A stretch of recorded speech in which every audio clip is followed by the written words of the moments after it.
हम तो इसका मतलब प्लीज आप समाप्त करें, 2 मिनट ऐसे ही निकल जाएंगे। तो नहीं सर, धन्यवाद सर। सर, परिवर्तन प्रकृति का शाश्वत और अटल नियम है।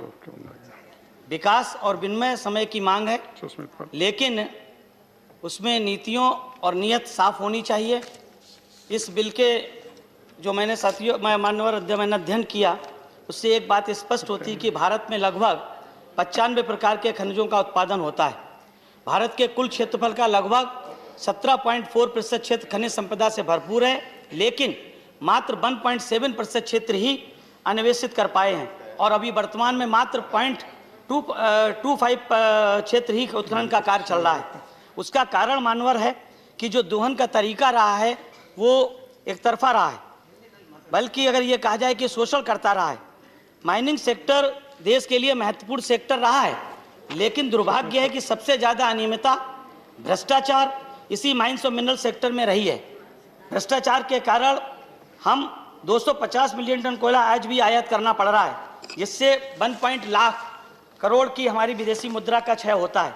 महोदय, भारत कोयला उत्पादन क्षेत्र में दुनिया के 4 शीर्ष देशों में शामिल है। एक सर्वे के अनुसार 326 मिलियन टन कोयला रिजर्व है।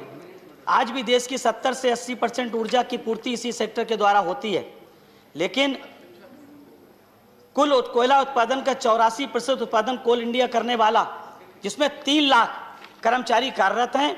इस बिल के पास होने के उपरांत जो सबसे बड़ा अंदेशा इस बात का है, जिस तरह से दूरसंचार के क्षेत्र में जो निजी कंपनियों का जब प्रवेश हुआ, उसके बाद जैसे जियो है, तमाम कंपनियां आई, उसके उपरांत सबसे ज़्यादा नुकसान BSNL को पहुंचाया गया, जो सरकारी और फायदे वाली कंपनी थी। उसी तरीके से कोल इंडिया में जो 3 लाख से ज़्यादा कर्मचारी कार्यरत हैं, जिसमें अगर हम 22.5% SC/ST के जोड़ें तो उनकी हिस्सेदारी एक बड़ी मात्रा में बनती है। अगर कोल इंडिया के साथ भी BSNL जैसा हश्र हुआ, बेचा गया, तो इस देश के सबसे बड़े वर्ग का सबसे ज़्यादा नुकसान होगा। इसलिए अगर ये कहा जाए मानवर 1 मिनट बस, 1 मिनट मानवर, इन अभी तो मानवर 1 ही मिनट हुआ है मेरा। नहीं, अब तो ऑलरेडी 2 मिनट, 1 ही मिनट हुआ सर। नहीं 2। इन बड़ी कंपनियों की तरफ झुकाव के बाद जो सबसे ज़्यादा फायदा नुकसान जो होगा वो SC/ST के उन क्षेत्रों का होगा जहां पर खनन होता है।